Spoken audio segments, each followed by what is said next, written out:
And the arrangements are really just beautiful. The songs are beautiful. Yung bagay na bagay sa boses namin pareho na feeling ko talagang maha-highlight ang isa't isa. Pareho kami. And I think they'll enjoy it. Plus with little gimmicks here and there.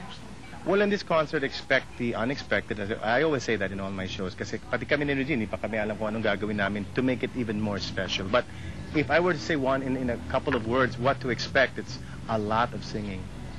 More than anything else, the Songbird simply wishes that people would have a great time with her and Martin. We just hope that everybody will like the concert.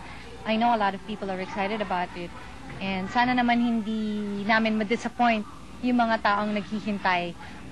We have been working really, really hard.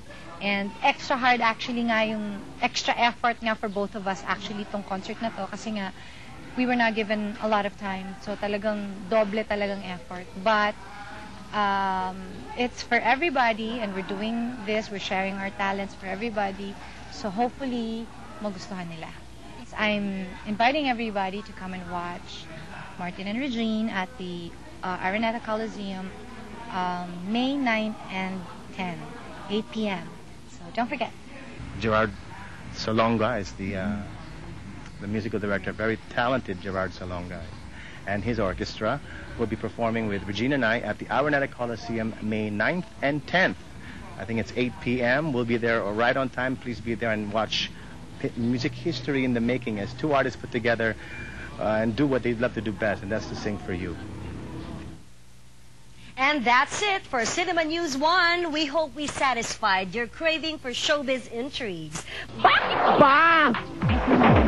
Kung nandiyan na si Pops or kung nandiyan na si Ariel, ano namang, di ba, ano naman ang ika-i-insecure ko doon? Parang, hindi naman ako may-ari ng Channel 7 o hindi naman ako may-ari ng Channel 2. Diba? What's the deal?